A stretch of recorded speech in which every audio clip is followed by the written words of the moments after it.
Kehidupan dunia ini sebentar saudaraku, sebentar kehidupan dunia ini. Sampai kapan?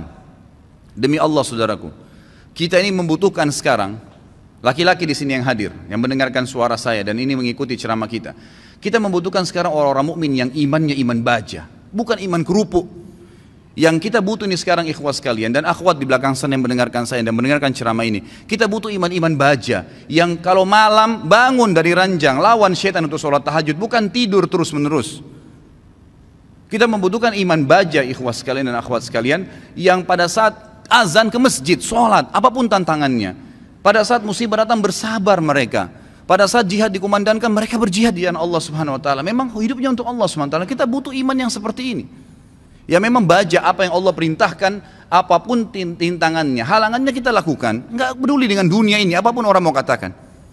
Akhwat kita di belakang sana, kami butuh sebagai laki-laki seorang ibu seperti Nusaybah binti Ka'ab, sahabiat yang luar biasa.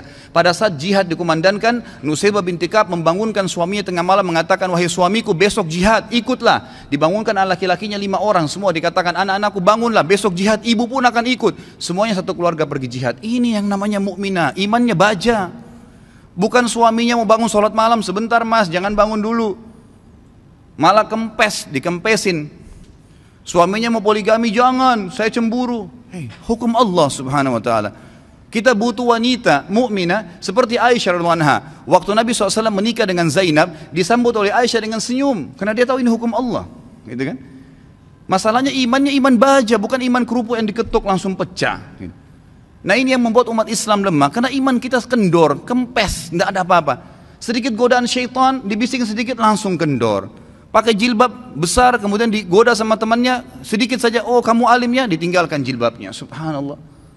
Kita butuh orang-orang mukmin dan mukminah yang hadir di majelis ilmu dengan iman baja, memang mau mempelajari hukum Allah SWT halal haram. Sepertinya anda hadir ini iman baja namanya. Hadir di majelis ilmu sebagaimana orang-orang fasik mau berapa jam dari malam sampai subuh di diskotik, tidak rasa capek tuh. Kemarin ada ikhwah bilang sama saya, Ustadz antum gak capek dari pagi sampai malam ceramah? Saya bilang, ya akhi, orang di diskotik dari malam habis isya pulang kantor, duduk nyanyi sampai kupingnya itu gendang kupingnya mungkin bisa pecah, musik dengan besar sampai subuh, minum khamr, mabuk, dia nggak rasa capek tuh, merasa oh saya tadi malam terhibur. Kenapa kita sebagai orang yang beriman tidak mengatakan saya terhibur dengan majelis ilmu, saya terhibur dengan bertemu dengan para ulama, dengan sholat malam, dengan membela agama Allah Subhanahu wa taala? Ini yang dibutuhkan, gitu kan? Kita butuh seorang muslimah, saudari kita yang seperti Rumaisah radhiyallahu anha, yang pada saat suaminya sedih, dia menghiburnya, anaknya mati. Suaminya sangat sayang dengan anak laki-lakinya. Pada saat meninggal dunia, kata Rumaisah radhiyallahu anha, jangan ada yang sampaikan kepada suami saya bahwasanya anak ini sudah mati, karena suami saya sangat sayang dengan dia. Waktu suaminya pamit pergi ke masjid, sholat maghrib isya, pulang habis isya, Rumaisah berdandan, pakai minyak wangi, masak masakan yang enak sekali, lalu dilayani suaminya. Begitu pulang, suaminya diajak makan, digodain, dirayu sampai berhubungan badan. Setelah puas suaminya kenyang, biologisnya selesai, perhatikan wanita mukminah yang faham di mana dia letakkan godaannya, imannya membawa dia bagaimana untuk bisa menghilangkan kesusahan suaminya, bukan jadi beban bagi suaminya. Dia mengatakan, wahai suamiku, dengan santun nih, anaknya mati dia juga sedih sebenarnya, tapi bagaimana dia menghibur suaminya dan dia tahu ketaatan pada suaminya, ketaatan kepada Allah Azza wa Jalla. Apa yang dia bilang? Wahai suamiku, bagaimana pendapat anda kalau seandainya tetangga pernah pinjamin sesuatu, lalu saja tetangga memintanya, pemiliknya minta benda itu, apakah kita akan mengembalikan? Kata suaminya, tentu saja, itu hak orang. Kata Rumaisah dengan tenang, dengan sangat luar biasa kasih sayang sama suaminya, dia mengatakan, wahai suamiku, kalau begitu berharaplah pahala dari Allah, karena ya, Allah SWT yang menitipkan anak kita telah mengambilnya. Suaminya langsung marah mengatakan, kenapa kau tidak cerita dengan saya, wahai Rumaisah? Kau membiarkan saya memakan makanan, menikmatin tubuhmu, lalu kemudian kau memberitahukan setelah itu bahwasanya anak kita mati, gitu kan? Dengan sangat tenang. Lalu kata Rumaisah, itulah yang saya ingin lakukan untuk menghiburmu. Lalu kata suaminya, saya akan laporkan kepada Nabi SAW. Suaminya pergi ke Nabi SAW malam itu, berkata, ya Rasulullah, begini yang terjadi. Nabi SAW senyum, ya, lalu berkata, apakah kalian berhubungan malam itu? Kata keduanya, iya ya Rasulullah. Kata Nabi SAW, semoga Allah berkahi, betul hamil gara-gara hubungan malam itu, dan tahun depannya lahir seorang anak mujahid dari kalangan sahabat yang hanya besar mati syahid di jalan Allah Subhanahu wa taala. Ini yang kita butuhkan, orang-orang yang punya iman, ikhwas sekalian.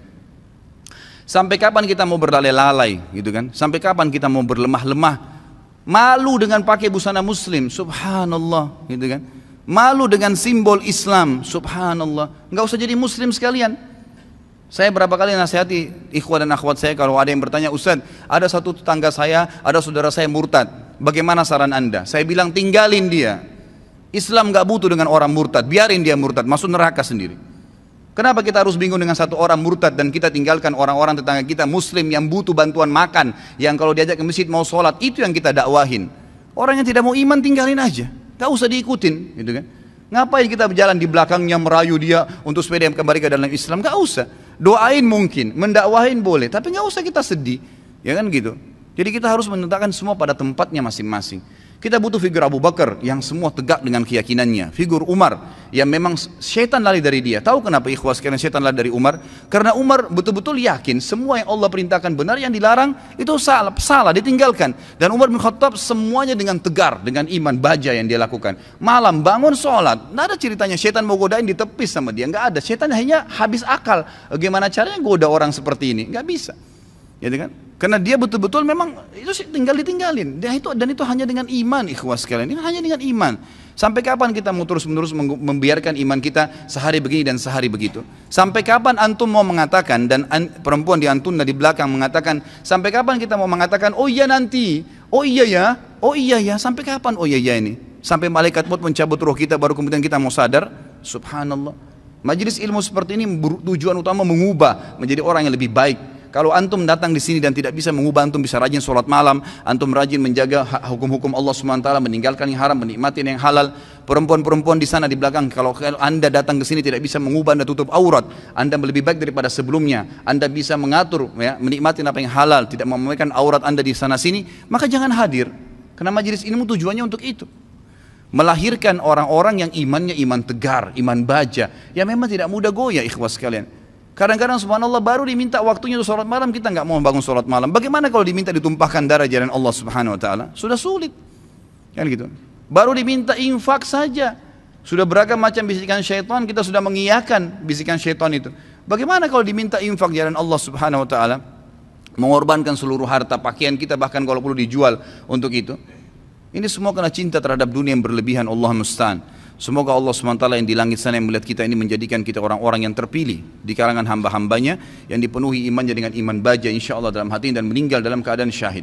Ya Allah, saya meminta kepadamu atas namamu yang maha mulia agar engkau menjadikan aku secara khusus dengan keluargaku, ya Allah, semuanya mati syahid di jalan Allah dan semuanya memiliki iman-iman yang baja dari keturunan dan seluruh istri dan anak-anakku, dan juga semua yang hadir di sini, ya Allah, semoga engkau berikan apa yang terbaik dari hamba-hambamu.